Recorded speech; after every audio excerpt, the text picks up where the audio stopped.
investors often have anxiety over liquidity and the specter of a liquidity shortfall in ETF trading. And that's something that we're going to drill into, those fears, today.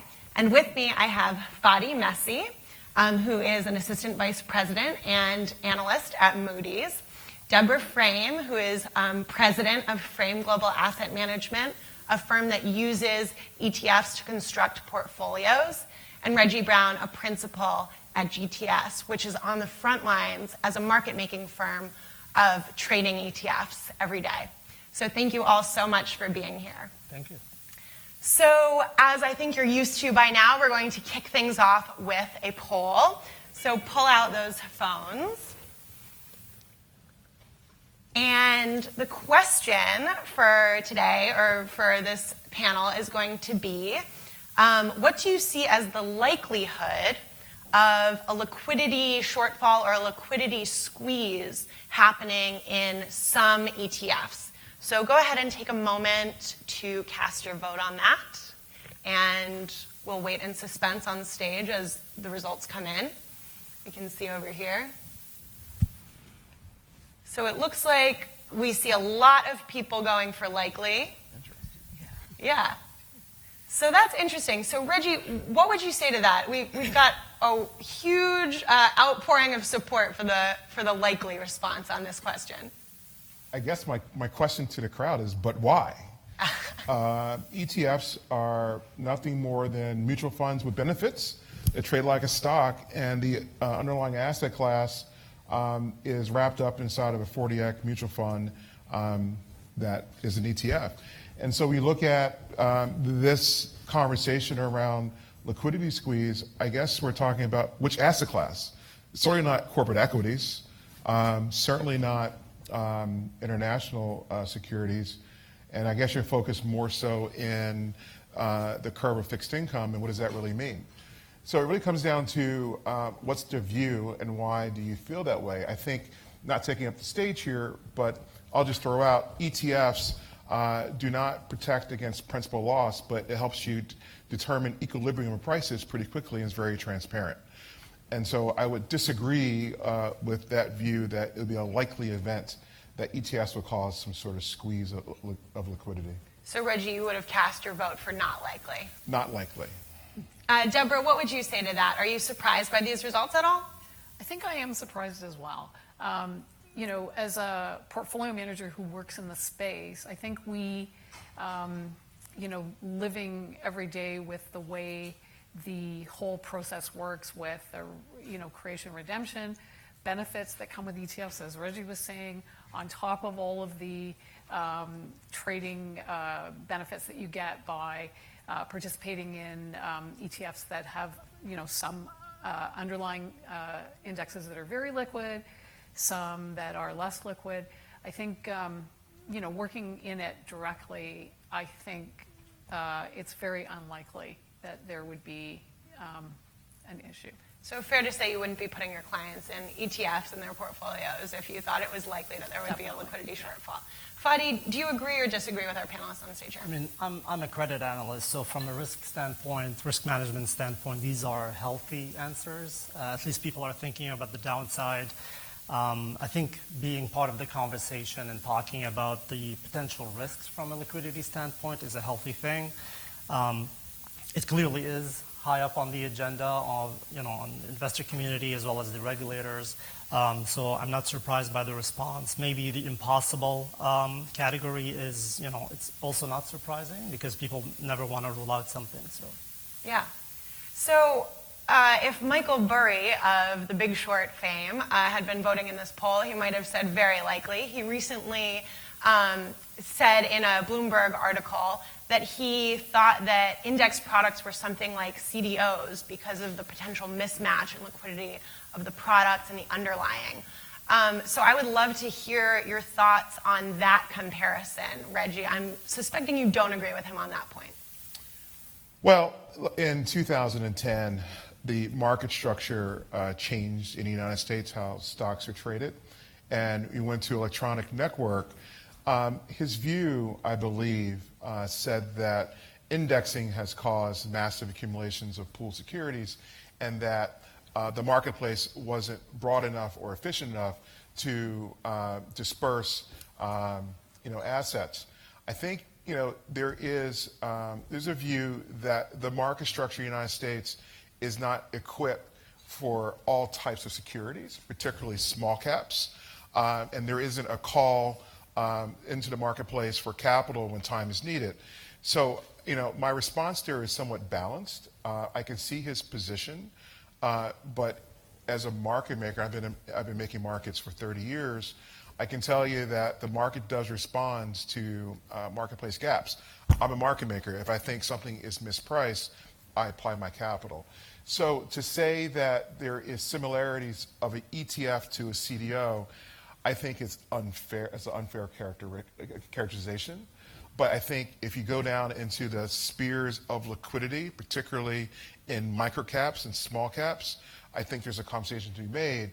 Is the markets designed efficiently for investor protection? So you don't agree with him on that specific point, but you would say that there are varying degrees for different markets and different ways that some of these instruments are traded. Yeah, I think the outcome of liquidity is different, particularly in stressed markets. I mean, the marketplace will invent itself and clear itself and find a clearing price, but saying that it's like a CDO is going to cause worldwide calamity, I disagree, and I'll take them to task academically. There's empirical evidence, 30 years of history, longer than that, about the prices of stocks and prices of securities. And so I would tell him, don't be so sensationalist, and so that to try to get headlines. He has it. We're talking about it, but I disagree with his approach. So Michael Burry, if you're listening, that's Reggie's take. Another bit of current events that I wanted to discuss was the blow-ups that we've seen in Neil Woodford's fund and H2O. So these were situations where we weren't talking about ETFs, we're talking about mutual funds, but I'm curious, Deborah, if you see any lessons or takeaways on liquidity concerns from those issues that we saw this year. Well, to Reggie's point, it really depends on what a portfolio manager is using in their portfolios. And I think, in many cases, it's not the ETF that is creating the problem. It is the underlying securities and the nuances of those particular securities. So it's not just markets and places where we trade. It's also the kind of instruments, asset classes that we're trying to access. And so we should never conflate, the specific issues of those types of securities and the illiquidity of those types of securities with problems in the overall ETF market and the mechanism for ETFs. So we haven't necessarily had events that would test the sort of concerns that are being expressed by people like Michael Burry or others. But there are some studies out there. There's a couple of studies that we're aware of that looked at the market stresses in different ways and came to the conclusion that the ETF market mechanism works, the authorized participant rule smooths out the market. And if anything, had those portfolio managers been using ETFs, it's possible that they might not have had to gate the funds for as long as they did, because the ETF mechanism allows for price discovery and sometimes enhances the ability to clear the underlying securities. So on this point of the market being untested in some ways, Fadi, I want to come to you on this. You recently put out a study saying that there could be issues in a downturn with liquidity in fixed income and credit ETFs. Can you tell us a little bit more about your findings there and why you came to those conclusions? Sure, and maybe it'll be helpful to just, as a reminder, the definition of liquidity, it's the ability to buy or sell at the price that you're seeing without moving the market. So I think just getting that out of the way as a reminder. The report that we put out earlier this year looked at the ETF market, but also as specifically on fixed income. The key takeaway is that eventually during periods of higher volatility, just like an ETF tracks the price of the underlying index or the price of the basket of securities within that ETF wrapper, they could eventually track the liquidity of that underlying. So in periods of calm markets, we've seen ETFs grow really, really fast. So in 2008, ETF AUM in the US was about 500 billion. Now we're around 3.5 trillion. And during that period, there was relative calm. So that's the first theme that we saw. Rapid growth during strong macroeconomic backdrop. The second theme is that a lot of the participants have changed, and partly it's due to change in regulation. You had higher capital requirements for the bank-affiliated broker-dealers, which resulted in them reducing their balance sheet sizes and stepping away from the arena of market making as a whole. And when we focus on the underlying, which is the fixed income market specifically because of the higher charge that these assets require. And then them stepping away means that the electronic market makers were able to step in and gain market share. And we think that this trend will continue. What that means is that the balance sheets of these new entrants are highly churning. They're, for the most part, closed. The positions are closed by the end of the business day. So looking at those two themes together, we think that, which brings me to the third point, that if there was a liquidity shock similar to what happened, for example, in December 2018, which, as a reminder also, that was specific to the high yield market, as well as during a strong macroeconomic environment.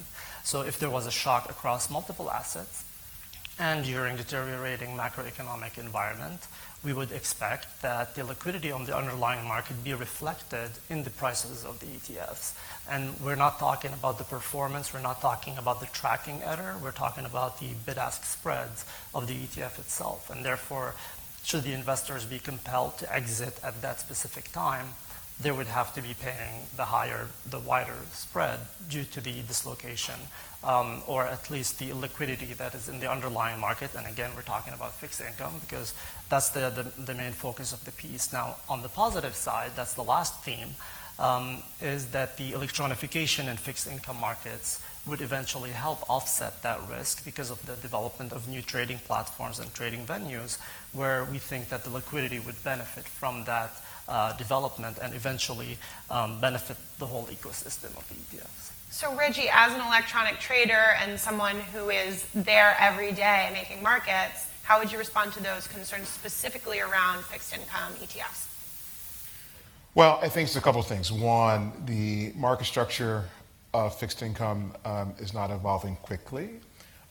Two, ETFs have indexed corporate bonds that provide transparency, and the cost to transact in a high yield ETF for, let's say, $1 billion has cut into half over the last 2 years. So $1 billion into high yield costs 25 basis points of impact.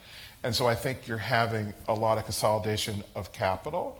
And when the fixed income participants don't want the transparency, actually they're trying to pass a rule where, or if they passed it, where new issues are not reported but for weeks. I mean, that's just criminal. This is my words. It doesn't reflect the views of my firm, but but it's just not reflective of innovation and transparency, market resiliency, and investor protection. And so ETFs, I think, is driving innovation, driving lower costs, and adding participants to the marketplace through this vehicle. So when you talk about liquidity of fixed income and determinative prices, I think ETFs are driving it. I think that the outcomes and investors has been superior because of lower costs.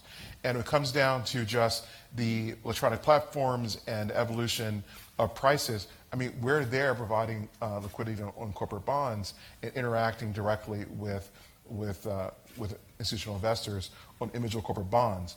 And I think that efficiency is transferring. So I think that, again, I understand the argument.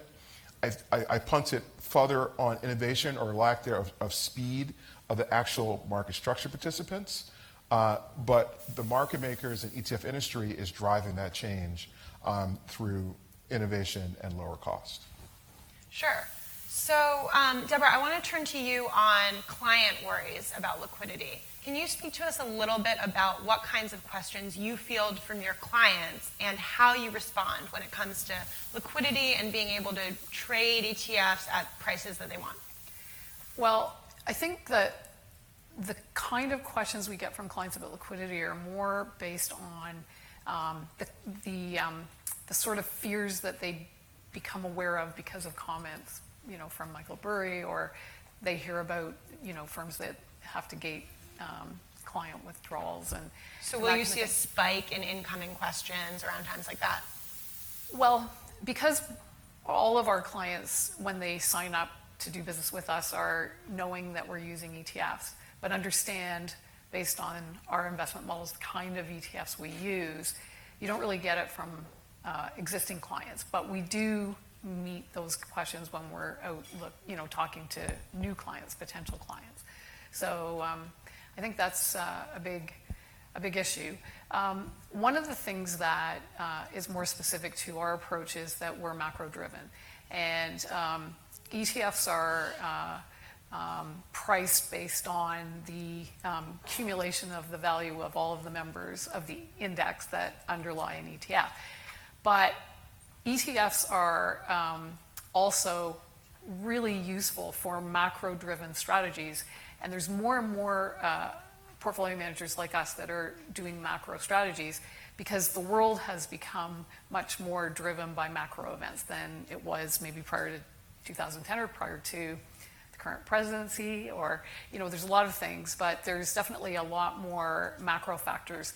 And so approaches like ours capture that part of the market movement, and ETFs allow for it because, so ETFs are sort of micro efficient because of the pricing mechanism of all of the underlying stocks, but macro less efficient except for the role of authorized participants who sometimes have to lead the way when they're responding to things that have happened overnight. Sometimes it's that ability to price that sometimes gets the pricing ahead of market openings, and that adds value. That actually doesn't create a misrepresentation of price when the NAV of the ETF is different than the underlying. It sometimes is just being ahead of the market itself. So that creates another layer of efficiency. And that's one of the things that we explain to potential clients. And I think it's a real benefit of ETFs. Right, and I want to come back to something that you said about the current administration, the 24-hour news cycle, overnight risk. Can you speak, Reggie, to how that might affect liquidity in certain times? Well, you have headline risk coming from an administration, and that keeps us up at night, not knowing how we're coming up in the morning. I mean, we're trading across the globe that ETFs represent, and we have exposure overnight. And when you have markets that are gapping a couple hundred basis points at a clip, given the views of the day, it's very difficult to manage from that perspective. I mean, look at what happened with a terrorist attack in Saudi Arabia and the price of oil overnight. And had we had a position on the wrong way in USO, fully hedged or some risk remaining, there would have been just some views around that. So news events are reflective in prices. It's very interesting to manage that risk, and I think talking to clients about market access and what it means to trade or have exposures in various countries is not the same view in the United States. And I think education is very important. It starts with the financial advisor down to the individual investor. And then as an ETF proponent, I think it's the better delivery model. Education is very important, particularly around tweets. So one other event that people might remember from a few years back was this August 24th liquidity event that occurred. I had just started covering market structure, actually, so that was a fun time to come in. Fadi, do you have any thoughts on how the market has changed since then? Any liquidity issues and any education we might have gotten since that big event? Sure. I think as a reminder, there's the ETF, that is tracking a fixed income instrument. They have two legs. One leg is the equities leg, and that's a equities market structure model, and the second leg is the fixed income market. So I think of those two as there's a bit of a shock absorber capacity there, because the equity leg, which is called the secondary market, benefits from being able to trade. If an investor is selling, there's a buyer on the exchange. So this is all exchange traded. And then whatever the capacity is being built up, and there's starting to see dislocation between the price of the ETF and the indicative value of the underlying, then that's where the arbitrageurs can step in. So this model that incentivizes market participants to step in, close down the gap, I think is another shock absorber, which has been, at least in my mind, an overall benefit. Obviously, there's been also other events that happened throughout the years, that go back to 2010, 2015, or 2013 even. And every time after such events, there would be new regulations introduced to help mitigate the market from a market structure standpoint, whether it's limits on the exchange side or trading halts or other items of that sort that help manage the risk of increased volatility transpiring into the underlying of the market. So as you're saying, we have this historical log of certain events, how the market performed, how that shock absorber mechanism worked. Deborah, do you have any thoughts on what might be the next nightmare scenario, the next nightmare liquidity scenario? Any thoughts on that?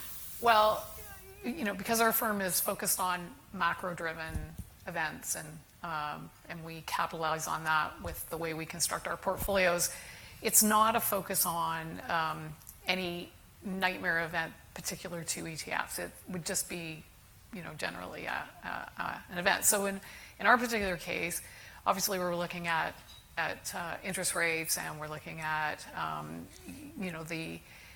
the idea that we now have negative rates in many major economies in the world. And a shock is something that is untested and often usually unanticipated. So our big concern right now is negative rates.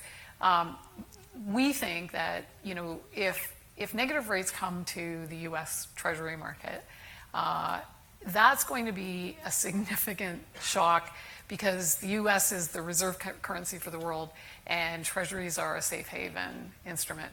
And so the behavior, if something like that happens, isn't what we've seen when rates have gone negative in other countries. It's a whole different issue in the U.S. because of that, favored status that U.S. treasuries have. And so it would create, a very significant event, we think, if something like that happened. But we're putting a probability on it now, where we didn't have a probability on it before in our modeling process, but it's a low one at this point in time.